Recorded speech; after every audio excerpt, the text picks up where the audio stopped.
Modi cabinet में अब तक के सबसे बड़े विस्तार के बाद आज शाम मंत्रिमंडल और कैबिनेट की बैठक होगी। अब तक की जानकारी के मुताबिक कैबिनेट की बैठक 5 बजे जबकि मंत्रिमंडल की बैठक शाम 7 बजे होगी। इस बैठक में पीएम मोदी अपना मिशन और विजन बताएंगे। कल भी पीएम मोदी ने शपथ ग्रहण से पहले सभी नए मंत्रियों से मुलाकात की थी और आने वाली चुनौतियों के बारे में बात की थी। उन्होंने मंत्रियों को तमाम हिदायतें भी दी थी। ये भी कहा था कि संसद सत्र के दौरान मौजूद रहें और खास तौर पर सांसदों के लिए मिलने का वक्त तय करें।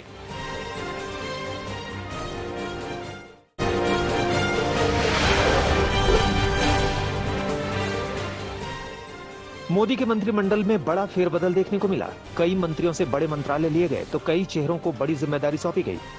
हरदीप पुरी को पेट्रोलियम मंत्री बनाया गया, साथ ही शहरी विकास मंत्री भी बने रहेंगे। ज्योतिरादित्य सिंधिया को नागरिक उड्डयन मंत्रालय का कार्यभार सौंपा गया है। मैं विधि द्वारा स्थापित भारत के संविधान के प्रति सच्ची श्रद्धा और निष्ठा रखूंगा। अश्विनी वैष्णव नए रेल मंत्री होंगे। वहीं पीयूष गोयल कपड़ा मंत्रालय और उपभोक्ता कल्याण मंत्रालय के अलावा वाणिज्य मंत्रालय देखेंगे। मोदी कैबिनेट में प्रमोशन पाने वाले अनुराग ठाकुर को बड़ी जिम्मेदारी मिली है। उन्हें किरण रिजिजू की जगह युवा खेल मंत्री बनाया गया है। इसके अलावा वो सूचना और प्रसारण मंत्री भी बनाए गए हैं। मैं किरण रिजिजू ईश्वर की शपथ लेता हूँ। वहीं कानून मंत्री की जिम्मेदारी किरण रिजिजू को सौंपी गई है। धर्मेंद्र प्रधान को नया शिक्षा मंत्री बनाया गया। इसके साथ ही वो स्किल डेवलपमेंट की जिम्मेदारी भी संभालेंगे। मनसुख मांडविया को स्वास्थ्य मंत्रालय के साथ साथ रसायन और उर्वरक मंत्रालय का अतिरिक्त प्रभार सौंपा गया है। पुरुषोत्तम रूपाला को डेयरी और मत्स्य विकास मंत्रालय सौंपा गया। गिरिराज सिंह ग्रामीण विकास मंत्री बनाए गए हैं। खाद्य प्रसंस्करण मंत्रालय पशुपति पारस को दिया गया है। भूपेंद्र यादव श्रम मंत्री बनाए गए हैं। साथ ही वो पर्यावरण मंत्रालय भी संभालेंगे। मीनाक्षी लेखी को विदेश और संस्कृति राज्य मंत्री बनाया गया है। सर्बानंद सोनोवाल को आयुष मंत्रालय की जिम्मेदारी सौंपी गई है। शिपिंग मंत्रालय भी संभालेंगे। वहीं स्मृति ईरानी महिला एवं बाल विकास मंत्री होंगी और स्वच्छ भारत मिशन भी देखेंगी। प्रधानमंत्री नरेंद्र मोदी विज्ञान और प्रौद्योगिकी मंत्रालय की निगरानी करेंगे। अमित शाह गृह मंत्रालय के अलावा सहकारिता मंत्रालय की निगरानी करेंगे।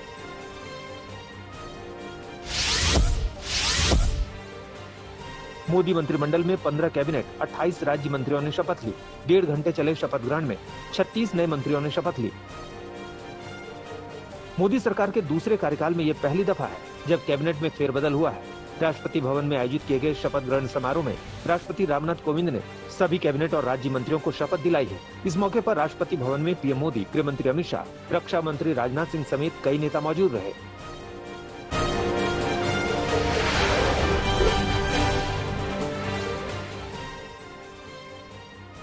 मोदी सरकार के मंत्रिमंडल विस्तार में 15 कैबिनेट मंत्रियों ने शपथ ली, जिसमें सर्बानंद सोनोवाल, नारायण राणे, ज्योतिरादित्य सिंधिया, पशुपति कुमार पारस, किरण रिजिजू, राजकुमार सिंह, हरदीप सिंह पुरी, मनसुख मांडविया, भूपेंद्र यादव, पुरुषोत्तम रूपाला और जी किशन रेड्डी शामिल है।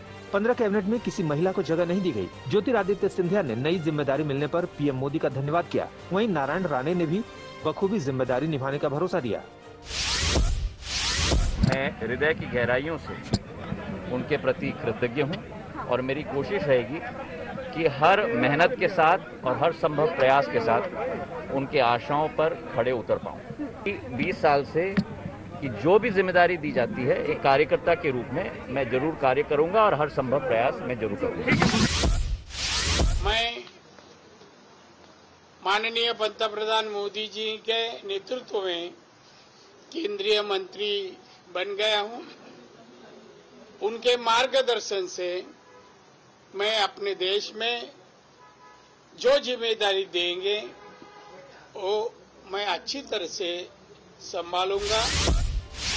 मोदी टीम में अब सबसे ज्यादा महिलाएं हैं। उत्तर प्रदेश में अनुप्रिया पटेल, कर्नाटक से शोभा करंदलाजे, गुजरात से दर्शना विक्रम जरदोश, दिल्ली से मीनाक्षी लेखी, झारखंड से अन्नपूर्णा देवी, ओडिशा से प्रतिमा भौमिक, महाराष्ट्र से भारती प्रवीण थापर ने शपथ ली। कैबिनेट में पहले से ही 4 महिला मंत्री हैं। मंत्रालय में जगह मिलने के बाद अनुप्रिया पटेल ने खुशी जताई।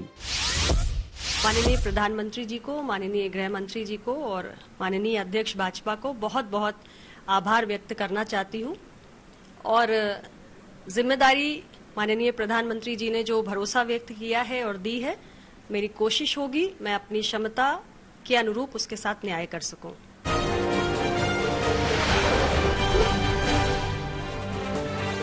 नए कैबिनेट में 7 मंत्रियों को प्रमोट किया गया। अनुराग ठाकुर, जी.के. रेड्डी, मनसुख मांडविया, किरण रिजिजू, आर.के. सिंह, हरदीप सिंह पुरी और पुरुषोत्तम रूपाला को प्रमोशन मिला है। वहीं 12 बड़े मंत्रियों ने इस्तीफा दिया है। कानून मंत्री रविशंकर प्रसाद, सूचना प्रसारण मंत्री प्रकाश जावड़ेकर, सामाजिक न्याय मंत्री थावरचंद गहलोत, शिक्षा मंत्री रमेश पोखरियाल निशंक, स्वास्थ्य मंत्री हर्षवर्धन और बाबुल सुप्रियो ने कैबिनेट से इस्तीफा दिया है। नए मंत्रियों में सबसे ज्यादा 7 उत्तर प्रदेश और फिर गुजरात और कर्नाटक से 5 मंत्रियों को शामिल किया गया है। इसके अलावा महाराष्ट्र और पश्चिम बंगाल से 4, बिहार से 3 मंत्रियों को शामिल किया गया है। वहीं मध्य प्रदेश, असम और ओडिशा से 2-2 मंत्री टीम मोदी का हिस्सा हैं।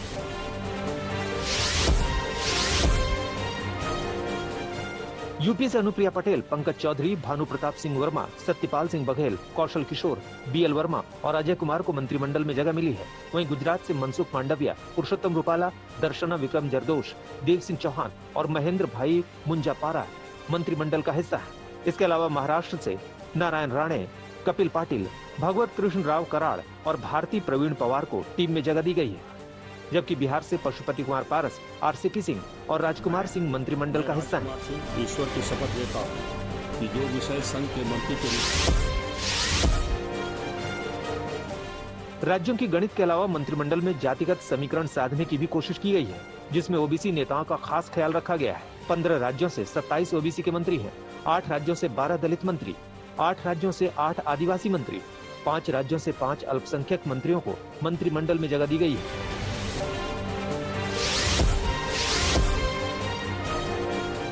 विस्तार से पहले मोदी कैबिनेट की औसत उम्र 61 साल थी, जो अब घटकर 58 साल हो गई है।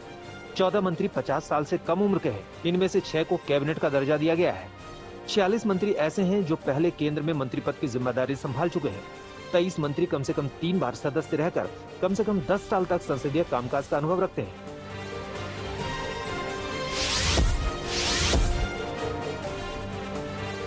मंत्रिमंडल में अलग अलग क्षेत्रों के लोगों को शामिल किया गया है। 68 मंत्री ग्रेजुएट हैं, 13 मंत्री वकील, 7 मंत्री ब्यूरोक्रेट, 7 मंत्रियों के पास डॉक्टरेट की डिग्री, 6 मंत्री डॉक्टर, 5 इंजीनियर, 3 मंत्री मैनेजमेंट में पोस्ट ग्रेजुएट हैं, 4 पूर्व मुख्यमंत्री हैं। वहीं 18 ऐसे मंत्री हैं जो राज्यों में मंत्री पद संभाल चुके हैं।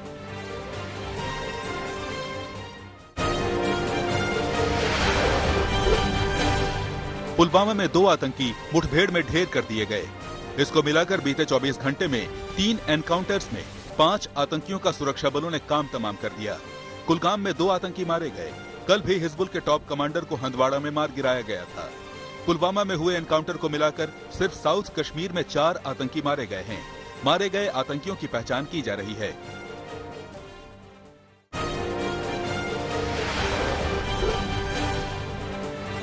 अपने जमाने के सबसे मशहूर एक्टर दिलीप कुमार को कल शाम राजकीय सम्मान के साथ सुपुर्द खाक कर दिया गया।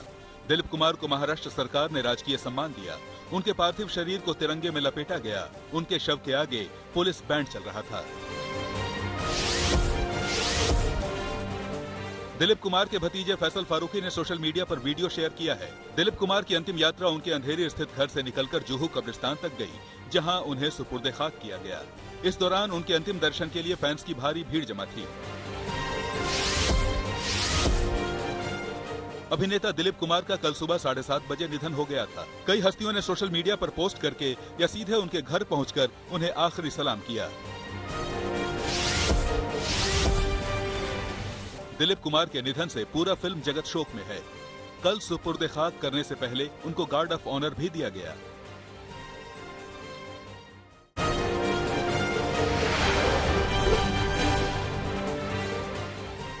कैरेबियाई देश हैती के राष्ट्रपति जोवनेल मोइस की अज्ञात हमलावरों ने घर में घुसकर हत्या कर दी। अंतरिम प्रधानमंत्री क्लॉड जोसेफ ने घटना की पुष्टि की है। हमले में उनकी पत्नी भी घायल होने के बाद अस्पताल में भर्ती है। राष्ट्रपति की हत्या के बाद से देश में दहशत का माहौल है। नीदरलैंड्स की राजधानी एम्स्टरडैम में मशहूर टीवी पत्रकार और एंकर पेटर आर दे विरीज पर जानलेवा हमला हुआ। पत्रकार विरीज पर बंदूक से कई राउंड फायरिंग की गई। हमले में घायल पत्रकार को अस्पताल में भर्ती कराया गया। डच किंग विलेम अलेक्जेंडर ने कहा, पत्रकार पर हमला लोकतंत्र पर हमला है। स्वेज नहर में फंसे जहाज को 106 दिन बाद बुधवार को रवाना कर दिया गया है। 23 मार्च को ये जहाज स्वेज नहर में फंस गया था। जिसकी वजह से जलमार्ग करीब 1 हफ्ते तक बाधित रहा था। मुआवजे की राशि को लेकर समझौते के बाद इस जहाज को आखिरकार रवाना कर दिया गया।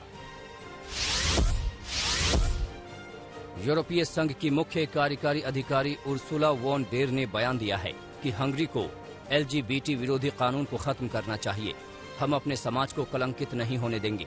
साथ ही कहा कि अगर कानून खत्म नहीं हुआ तो यूरोपियन यूनियन कार्रवाई करेगा। टोक्यो ओलंपिक खेलों को लेकर जापान के स्वास्थ्य सलाहकार ने बयान दिया है कि ओलंपिक में आने वाले लोगों की संख्या कम करना जरूरी है। इससे कोरोना वायरस को रोकने में मदद मिलेगी। विदेशी दर्शकों को पहले से ओलंपिक में शामिल होने पर रोक लगाई गई है।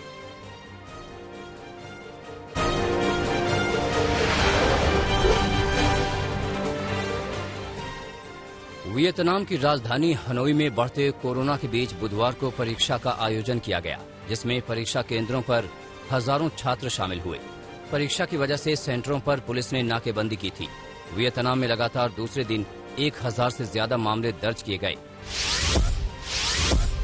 म्यांमार की सीमा से लगे चीनी शहर रोइली में कोरोना के बढ़ते मामलों को देखते हुए अधिकारियों ने बुधवार को लॉकडाउन लगा दिया है, जिससे अधिकांश व्यवसाय बंद हो गए। स्थानीय लोगों को घर में रहने के लिए कहा गया है।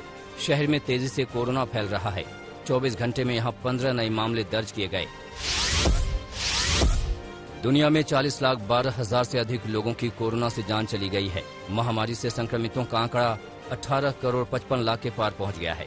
अब तक 16,98,00,000 से अधिक लोगों ने वायरस को मात दी है। अब भी कोरोना से 1,16,00,000 से ज्यादा लोग जंग लड़ रहे हैं। रूस प्लेन हादसा में रेस्क्यू ऑपरेशन तेज किया गया है। रूस के काचाटका इलाके में रेस्क्यू टीम पहुंची। कल हुए विमान हादसे में 22 यात्रियों समेत 28 लोगों की मौत हो गई थी।